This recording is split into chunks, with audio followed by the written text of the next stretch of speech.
do it. Hi, folks. I'm Bob Schrupp, physical therapist. Brad Heineck, physical therapist. Together we are the most famous physical therapists on the internet. In our opinion, of course, Bob. The big lie about MRIs and X-rays, imaging in general. What should you know? What should you do? Sure. And we're going to go over that. By the way, we're joined by Sam, the super skeleton. This is from 3B Anatomical. If you're looking for a skeleton, that's where you want to go. 3B Anatomical. They gave it to us. Really high quality, and it's got all the information you need on there. And he's very pleasant.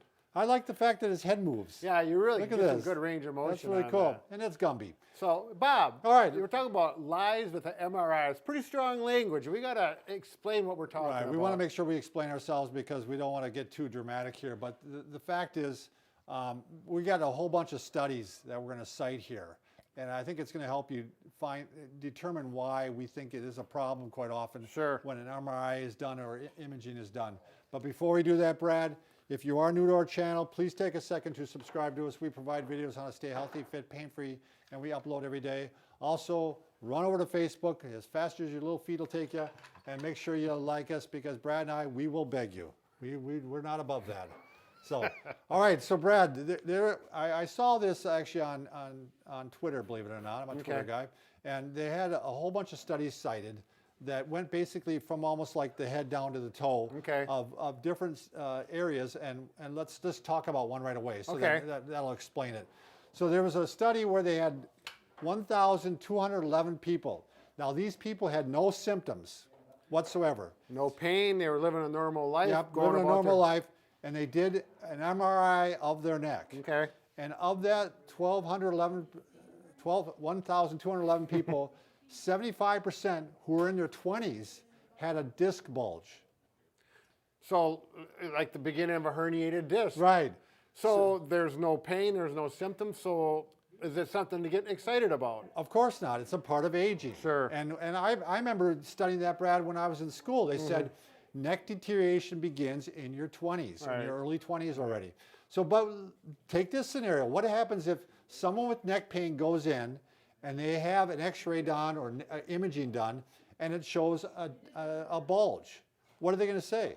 The bulge is the reason. The bulge is causing the pain, right. When in fact there's a really good likelihood that that bulge had been there for a long time and it could be from another source of irritation. Right, it wasn't the problem. Right. And so this person gets all upset. I have a bulge in my disc and I need to take care of it. Do I have to have surgery? So psychologically, it's quite a burden. It is a burden to carry. Right. So let's go down, Brad. On Sam, the super skeleton here. Let's talk about the shoulder. Now, they did a study. This was a smaller one. They only had 53 people, and they were aged 45 to 65. They, again, no symptoms. Now, on the shoulder, there's a little ring of cartilage called the labrum. And they found out that 72% had a tear in that labrum. But they were functioning normally. No pain, no decreased function. I mean, everything was fine. So again, they go in with a shoulder problem, they find that tear, they're going to go, you need to have surgery. When in fact, it may be that they were washing windows and they actually have an impingement problem, but it's the labrum shows up and it's like, oh, that's where the tension is drawn and not from the fact of the impingement, which could be the problem. Now, we're not saying you don't ever not have surgery on the labrum because there are times you do need to. Right. But I'm just telling you, it gives you pause. And what I would prefer quite often is that you try therapy first. Right. And let's see if we can find out a solution to it. But let's go on further, Brad. How about the low back? Yes. This is a big one here, Brad. So this one, we mentioned this one before in the book Paindemic, by the way. They had really a lot of studies cited with this, but this one had 3,110 people that they looked at. No symptoms.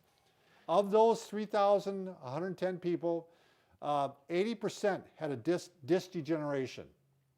So the disc is losing height, it's shrinking basically. 80% and 36% had a disc protrusion. That's actually the disc pushing out. So it's bulging out, going towards that herniation level. So again, you have low back pain, and what's going to happen as soon as you see that, if someone points that out, you're going to go, I have a disc bulge or a disc herniation. I have to have surgery. So, and in fact, no, you should really try some therapy, and you shouldn't probably even have the imaging done at all. Right. So I'm going to mention these guidelines right now, Brad. These are guidelines that were put out by the American College of Physicians, and they realize this too. I mean, first off, this is no knock on physicians by any means. No. We know the pressure they're under. A lot of patients want to have an answer. Right. And a lot of them are pushing the doctor to get an MRI. I hear patients say it all the time. Yeah, but I want my MRI. I want to find out what's wrong with this right now. Let's get the MRI done. But these guidelines by the American College of Physicians that was put out, they said clinicians should not routinely have these imaging done with just non-specific back pain. Right. The only time they should have it done is if they really highly suspect that there's pushing on a nerve, some neurological, so you're getting pain all the way down the leg or you're getting weakness. Or if you suspect something, you know, a little more nefarious, like cancer, or you know, they've had cancer before, and you're worried that there may be cancer there. Right, so. and that's something a doctor will Has to get determine, that information and look at that. You know, I had a friend that he was a physical therapist when I first started, and he became a radiologist. And I asked him after he became a radiologist, he was working, I said, so why should you have MRI in your back? He said, if you're going to have surgery, so they can look in there and have the best knowledge of what's going on in there. And he didn't say that was the only time, but he said, that's a really good time. But he said, yeah, it's over. It's overdone. It's overdone. Let's go down to the hip. We just got two more here, the hip and the knee. This was a study, again, not that many people, 45 people, age 15 to 66. No symptoms.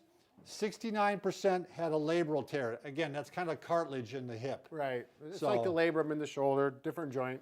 Let's go to the final one, the knee, Brad. 44 people they took a look at, no symptoms. But what's amazing about this, 43 had some abnormality in their knee. So that's well over 90%. Yeah, 95%. Yeah, that's way up there. That's almost 98%, I would imagine. Of course, I'm not that good at numbers, so I don't want to get into that. So again, why is this a problem if they find this? Because psychologically what happens is you start thinking you can't get better. In fact, they looked at this over the past several hundred years. And the amount of people with back pain has not changed. Sure. I mean, it's stayed about the same. People have had back pain since the year 1400s, I mean, or in the 1400s. Well, since they've been documenting. Yeah, since they've been documenting. But although that rate has stayed the same, the amount of disability has gone way up. And it happened right around in the 40s, and that's when they started with doing scans. imaging, yeah. And more imaging has become, and not that imaging is not needed, because it is, but it's probably overused and over. Yeah, Brad and I run into this all the time. You know, I hear statements like, well, I have a disc bulge, and therefore I can't do stuff anymore. Or, you know, they're basically become disabled in their mind because of what they found on the imaging. Sure. So, you know, the alternative thing, which Brad and our approach always is, and it doesn't work for everybody, and then there are people that should go on and have surgery if that is the case. But basically, no matter which joint it is, if it's neck, back, shoulder, or knee, or hip, you're going to try to get movement going. Sure. And you want to find a movement that actually doesn't hurt, doesn't make it, you know, actually after you do the movement or the stretch, movement and stretch, I'm going to say. Sure. That it actually feels better. Right. And you regain some more movement, and then you know you're right on the exact prescription for the movement. Right. So we thought we'd take the hip. We talk about the hip. Very common one, again, that people start having some pain in their hip, especially as you get older. And one thing, one that I like that's really easy to do is, let's say I'm having pain in this hip. What I first do is I'd put this leg up like this and see how high the knee goes, you know, is up, and how far I can push it down. Yeah. And this is measuring external rotation on the hip. Now I put up the one that's giving me pain. Let's say that's up like this. Sure. I can see that it's tight, and that's usually the case. It's gotten tightened on you. And so what you're going to do is you can start doing some stretches on this. Right. You Not can do too this every hour. aggressive. Yeah. Just a gentle pressure on, pressure off. Sure. Pressure on, pressure off. And I go, oh, that doesn't really hurt. You know, it actually feels better afterwards. Right. That's a good sign. So you're going to keep stretching out that hip, and a lot of times that correlates with a reduction in pain. Sure. So another one would be hip flexion. That stool actually would work good for that, Brad. There you go. So you test one, and the one hip doesn't go as far as the other, and you can feel it when you do it. So you know, if I put this one up, this one goes way down like this. Right, so you can see the hip flexion going Yeah, on. but this one only goes this far. Again, you can just gently work into that, pressure on, pressure off, Sure. pressure on, pressure off. If you get sharp pains produced, it's not the stretch to do. You need to stop that and look for another one that is going to be productive and And pain-free. this can be done at every joint. The neck is full of joints, the shoulder is a joint, you know, any joint. Did you want to show that Yeah. hip extension one? Yeah. I'll give you a pillow for your knee. Thank you. Give you something to hold on to for balance there. So if we're gonna stretch, I'm gonna stretch this one right here. So I'm just go ahead and I'm gonna lean forward like this, and now I've stretched this out.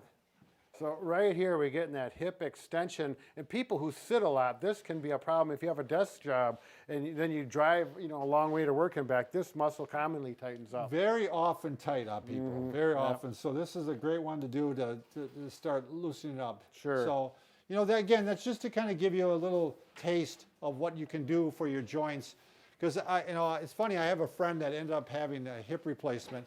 And to this day, of course, I'd never say this to him, but I really think he could have avoided it if he would have stretched out. Yeah. It just wasn't that bad. I don't think the... Sure. So, because I hope he's not watching this video. yeah, he won't know who he is. So, all right.